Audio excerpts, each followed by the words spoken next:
जोड़ दिया मासिक धर्म का श्राप। जानिए, आसान नहीं होती एक औरत की जिंदगी, कितने ही दर्द से होके गुजरना पड़ता है। और सभी दर्द में एक दर्द ये भी है जो हर महीने मिलता है, जिसे हम मासिक धर्म कहते हैं। आप यही सोच रहे हैं कि कैसे कोई इस पर इतना खुलकर बात कर सकता है। इसका तो नाम ही इतना धीरे से लिया जाता है कि कोई सुन ना ले। कहीं कहीं तो औरतें इशारे से बात करती हैं। मेरा उन्हीं औरतों से सवाल है, ऐसा क्यों? इसमें इतना छुपाने जैसा क्या है? ये तो प्राकृतिक है।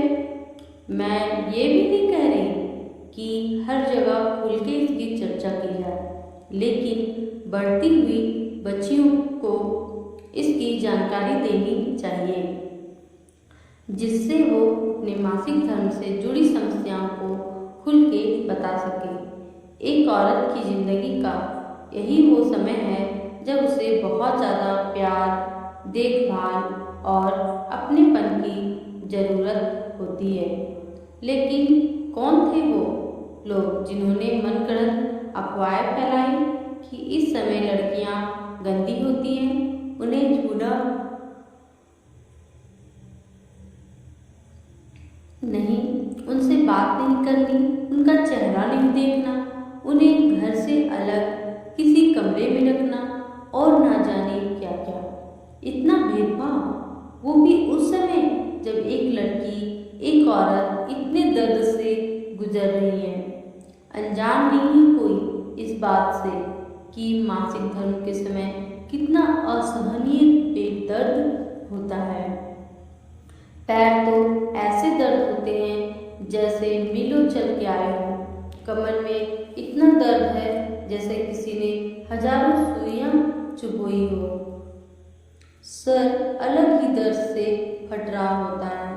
बात सिर्फ यहीं खत्म नहीं है, ये शारीरिक दर्द तो जान लेता ही है और उसके साथ मिल रहा मानसिक दर्द तो जले पर नमक का काम करता है। फिर भी लोग कहते हैं कि लड़कियां तो नाजुक होती हैं, उन्हें दर्द का क्या एहसास? मुझे नहीं पता।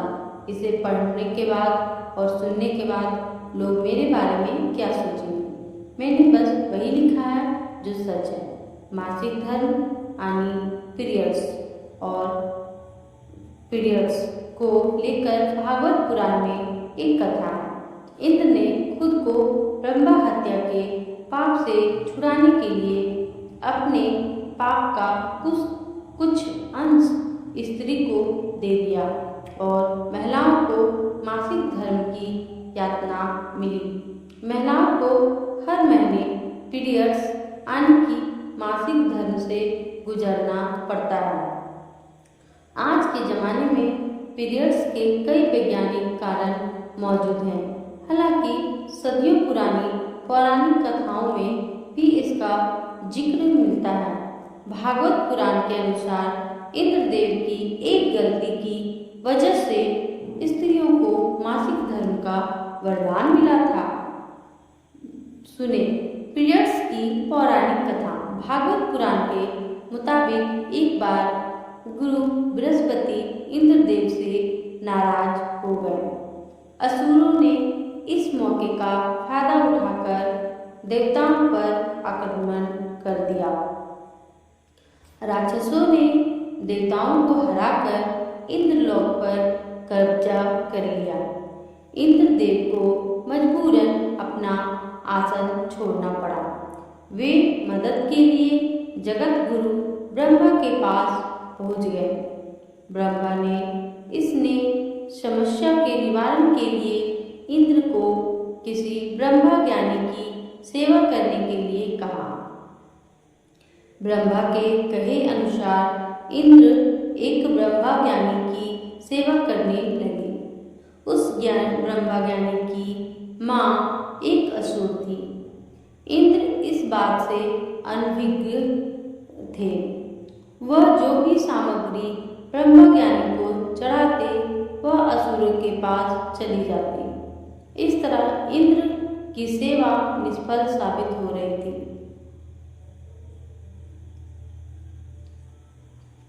इंद्रदेव को जब इस बात का पता चला तो वे बहुत क्रोधित हुए। उन्होंने क्रोध में आकर ब्रह्मा ज्ञानी की हत्या कर दी। इस तरह इंद्र पर ब्रह्मा का हत्या का पाप चढ़ गया।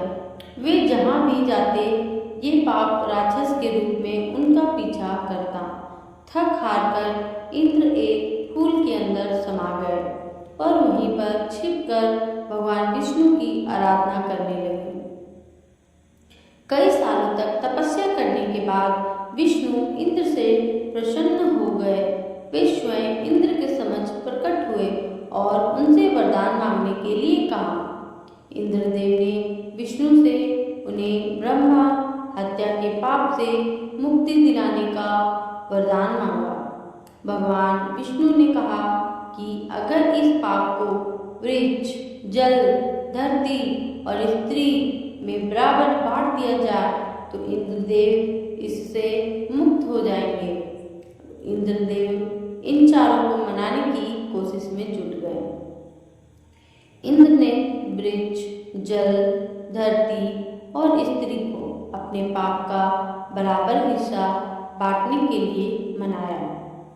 इसके बदले उन्हें एक वरदान देने का वादा किया।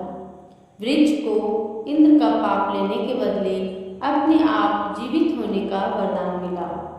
जल ने भी इंद्र के पाप का एक हिस्सा ग्रहण किया और उसे वरदान मिला कि उसमें किसी चीज को पवित्र करने की ताकत होगी। इसी तरह धरती ने इंद्र के पाप के बदले वरदान लिया कि उस पर पड़ने वाली चोट का कोई असर नहीं होगा और फिर से ठीक हो। अंत में स्त्री ने भी इंद्र के पाप के 1/4 हिस्से को ग्रहण किया और उसे मासिक धर्म की यातना मिली। इसके बदले स्त्री को वरदान मिला कि वह पुरुषों के मुकाबले काम का कई गुना ज्यादा।